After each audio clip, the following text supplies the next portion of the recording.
ನನಗನ್ನಿಸ್ತದೆ ಈ ರೀತಿ ಮಾತನಾಡ್ತಕ್ಕಂಥದ್ದು ಅವ್ರಿಗೆ ಒಂದು ಭಯ ಆಗಿರ್ಬೋದು.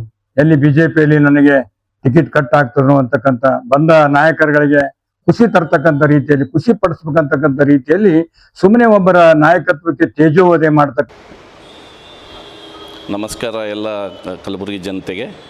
ಇಂದು ಶಾಸಕರು ಏನು ಕಾಂಗ್ರೆಸ್ ನಮ್ಮದು ಯಲ್ಲಂಪ್ರಭು ಪಾಟೀಲ್ ಅವರೆಲ್ಲ ಏನು ಹೇಳಿಕೆ ಕೊಟ್ಟಿದ್ದಾರೆ ನಮ್ಮದು ಮಾಜಿ ಶಾಸಕರ ಬಗ್ಗೆ, ಅವರು ಏನಂತಾರೆ BJP ಪಕ್ಷಕ್ಕೆ ಖುಷಿ ಪಡೋಕ್ಕೆ ಅದು ಸ್ಟೇಟ್ಮೆಂಟ್ ಕೊಟ್ಟಿದ್ದಾರೆ ಅಂಥೇಳಿ. ಅದಕ್ಕೇನು ಅವಶ್ಯಕತೆ ಇಲ್ಲ. ನಮ್ಮದು ಅವಶ್ಯಕತೆ ಯಾಕಂದರೆ 5 ಸಲ ನಾವು ಗೆದ್ದಂಥದ್ದು ಇಲ್ಲಿ ನಮ್ಮದು ರೇವೂರು ಕುಟುಂಬ. ಅದರ ಶಕ್ತಿ ಅವ್ರಿಗೆ ನಮ್ಮ ಪಕ್ಷಕ್ಕೆ ಗೊತ್ತದ, ನಮಗೆ ಗೊತ್ತದ, ಎಲ್ಲ ಕಾರ್ಯಕರ್ತರಿಗೆ ಗೊತ್ತದ, ನಮ್ಮ ಪಕ್ಷಕ್ಕೆ ಗೊತ್ತದ, ಮತ್ತು ಇಲ್ಲೆಲ್ಲ ಜನ ಆಶೀರ್ವಾದ ಮಾಡ್ಯಾರ ಅವ್ರಿಗೆ ಗೊತ್ತದ. ಏನು ನೀವು ನಮ್ಮ ಪಕ್ಷದ ಬಗ್ಗೆದಾಗ ನೀವು ಹೇಳೋಷ್ಟೇನು ಬೇಕಾಗಿಲ್ಲ. ಇನ್ನೊಂದು ಏನಂದ್ರೆ ಎಲ್ಲ ತಮ್ಮದು ವಿಚಾರ ಮಾಡ್ಕೊಂಡು ತಮ್ಮದು ಕೇಳ್ಕೊಂತ ಹೇಳ್ರಿ. ಎಲ್ಲ ಕಡೆ ತಮ್ಮ ಬಗ್ಗೆದಾಗೆ ಒಬ್ಬರು ಹೇಳ್ಕೊ ತಿರ್ಗಾಡಕತ್ತ ಇದ್ದಾರೆ. ಟಿಕೆಟ್ ನನಗೆ ಸಿಗ್ಲಿಕತ್ತದ, ನನಗೆ ಈ ಸಲ ಇವ್ರಿಗೆ ಕಟ್ ಆಗ್ತದೆ, ನನಗೆ ಸಿಗ್ತದೆ ಅಂತ. ನಿಮ್ಮ ಬಗ್ಗೆದಾಗ ನೀವು ಮಾತಾಡ್ರಿ, ನಮ್ಮ ಬಗ್ಗೆದಂದು ಏನು ಮಾತಾಡೋ ಜರುರತ್ತಿಲ್ಲ ಅಂತೇಳಿ ನೀನು ಮಾತಾಡಿ ನಮಸ್ಕಾರ ಮಾಡ್ತೀನಿ. ನನ್ನ ಹೆಸರು ಅಪ್ಪು ಕಣಿಕೆ ಅಂತ, ಮಾಜಿ APMC ಅಧ್ಯಕ್ಷ.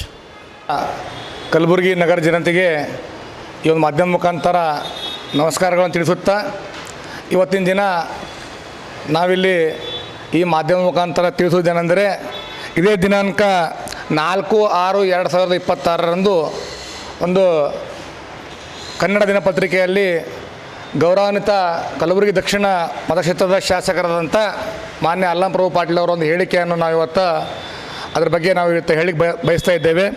ಮಾನ್ಯ ಶಾಸಕರು ಮೊನ್ನೆ ತಮ್ಮ ಹೇಳಿಕೆ ಬರದಲ್ಲಿ ಏನಂತ ಹೇಳಿದಾರಪ್ಪ ಅಂತಂದ್ರೆ, ದಿನಾಂಕ 1/6/2026 ನಗರದ ಜಿಲ್ಲಾಧಿಕಾರಿಗಳ ಕಚೇರಿ ಎದುರ ಒಂದು ಕಾರ್ಯಕ್ರಮದಲ್ಲಿ ಮಾಜಿ ಶಾಸಕರಾದಂಥ ಯುವ ನಾಯಕರಾದಂಥ ದತ್ತಾತ್ರೇಯ ಪಾಟೀಲ್ ರೇವೂರು ಅವರ ಬಗ್ಗೆ ಒಂದು ಹೇಳಿಕೆ ನೀಡಿದ್ದಾರೆ. ಅವರು ಒಂದು ವರಿಷ್ಠರಿಗೆ ಒಂದು ಗಿಟ್ಟಿಸಿ ಟಿಕೆಟ್ ತಗುವ ಭರಾಟೆಯಲ್ಲಿ ಮಾತಾಡಿದ್ದಾರೆ ಅಂತ ಹೇಳಿದ್ದಾರೆ. ಮಾನ್ಯ ಶಾಸಕರೇ, ಆ ಒಂದು ಅವಶ್ಯಕತೆ ಇಲ್ಲ. ಯಾಕಂತಂದರೆ ಈಗಾಗಲೇ ರೇವೂರು ಕುಟುಂಬದಿಂದ 5 ಬಾರಿ ಶಾಸಕರಾಗಿ ನಮ್ಮ ಕಲಬುರಗಿ ಜನ ಆಶೀರ್ವಾದ ಮಾಡಿದ್ದಾರೆ. ಅವ್ರ ತಂದೆಯವರು 2 ಬಾರಿ ಶಾಸಕರಾಗಿರ್ಬೋದು, ತಾಯಿಯವರು ಕೂಡ 1 ಬಾರಿ ಶಾಸಕರಾಗಿರ್ಬೋದು. ಸತತವಾಗಿ ದತ್ತಾತ್ರೇಯ ಪಾಟೀಲ್ ರೇವೂರು ಕೂಡ 2 ಬಾರಿ ಶಾಸಕರಾಗಿದ್ದಾರೆ.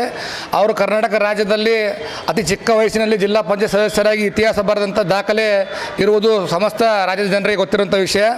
ಟಿಕೆಟ್ ಪಡೆಯುವಂಥ ಅವಶ್ಯಕತೆ ಏನಿಲ್ಲ. ಟಿಕೆಟ್ ಯಾವುದೇ ಕಾರಣಕ್ಕೂ ಸಿಗುತ್ತೆ. ಅಭಿವೃದ್ಧಿ ಕೆಲಸ ಮಾಡಿದ್ದಾರೆ, ಪಕ್ಷ ಸಂಘಟನೆ ಮಾಡಿದ್ದಾರೆ. ಅವರು ಮನೆತನದಿಂದ ಸುಮಾರು 100 ಮಹಾನಗರ ಪಾಲಿಕೆ ಸದಸ್ಯರಾಗಿರ್ಬೋದು, ಜಿಲ್ಲಾ ಪಂಚಾಯತ್ ಸದಸ್ಯರಾಗಿರ್ಬೋದು, ಅದೇ ರೀತಿಯಾಗಿ ವಿವಿಧ ನಿಗಮಗಳಿಗೆ ನೇಮಕ ಮಾಡೋದರಲ್ಲಿ ಮತ್ತು ಕಾರ್ಯಕರ್ತರಿಗೆ ಬಲ ತುಂಬುವುದರಲ್ಲಿ ಅವರು ಸತತವಾಗಿ ಪಕ್ಷದ ವತಿಯಿಂದ ಶ್ರಮವನ್ನು ಸಲ್ಲಿಸ್ತಾ ಬಂದಿದ್ದಾರೆ. ಆ ಕಾರಣಕ್ಕೆ ಅದು ಯಾವುದೇ ಅವಶ್ಯಕತೆ, ನೀವು ಅನವಶ್ಯಕತೆಯಾಗಿ ಮಾತಾಡ್ತಾ ಇದ್ದೀರಾ. ವಿಷಯವಾಗಿ ಮಾತಾಡಬೇಕಾಗಿ ವಿನಂತಿ ಮಾಡ್ಕೊಳ್ತಾ ಇದ್ದೇನೆ. ಅವರು ಈಗಾಗಲೇ ಹಲವಾರು ಪತ್ರಿಕೆಗಳಲ್ಲಿ ವರದಿಯಾಗಿರುವಂಥ 1989ರಲ್ಲಿ ಸತ್ಯ ಘಟನೆಯನ್ನು ಅವರು ಮರುವಳಿಕೆ ನೀಡಿದ್ದಾರೆ. ಅದೇ ರೀತಿಯಾಗಿ ವಿವಿಧ ಪತ್ರಿಕೆಗಳಲ್ಲಿ ನಾವು ಗಮನಿಸಿದ್ದೇವೆ. 2004 ಚುನಾವಣೆಯಲ್ಲಿ ಕೂಡ ಆ ವಿಷಯವನ್ನು ಒಂದು ಮೇಲ್ದರ್ಜೆಗೆ ಬಂದು ಕೂಡ ಅದೊಂದು ಶಾಲ್ತಿಯಲ್ಲಿರುವಂಥ ವಿಷಯ ಆಗಿತ್ತು. ನಾವು ಸುಮಾರು ಆ ಸಂದರ್ಭದಲ್ಲಿ ಯುವಕರ ಇದ್ದೀವಿ. ನಾವು ಸುಮಾರು ಹಿರಿಯರು ಆ ಸಂದರ್ಭದಲ್ಲಿ ಮಾತಾಡ್ತಾ ಇದ್ದರು. ಯಾವ ವಿಷಯ ಅಂತಂದರೆ, ಮನೆ ಛೋಟಾ ಪಾಕಿಸ್ತಾನ ವಿಷಯ ಮಾತಾಡಿದ್ದಾರೆ, ಆ ವಿಷಯ ಬಗ್ಗೆ ಮಾತಾಡ್ತಾ ಇದ್ದರು. ತಾವು ಅನವಶ್ಯಕತೆಯಾಗಿ ವಿಷಯವನ್ನು ಡೈವರ್ಟ್ ಮಾಡದೆ ಒಂದು ವಿನಾಕಾರಣ ನೀವು ರಾಜಕೀಯವಾಗಿ ಟಿಕೆಟ್ ಬಗ್ಗೆ ಮಾತಾಡ್ತಾ ಇದ್ದೀರಿ. ಆ ಟಿಕೆಟ್ ಬಗ್ಗೆ ತಾವು ಮಾತಾಡೋ ಅವಶ್ಯಕತೆ ಇಲ್ಲ.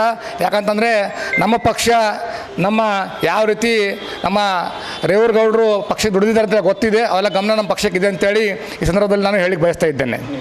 ವಿಶ್ವನಾಥ್ ಸಾಲಿಮಠ.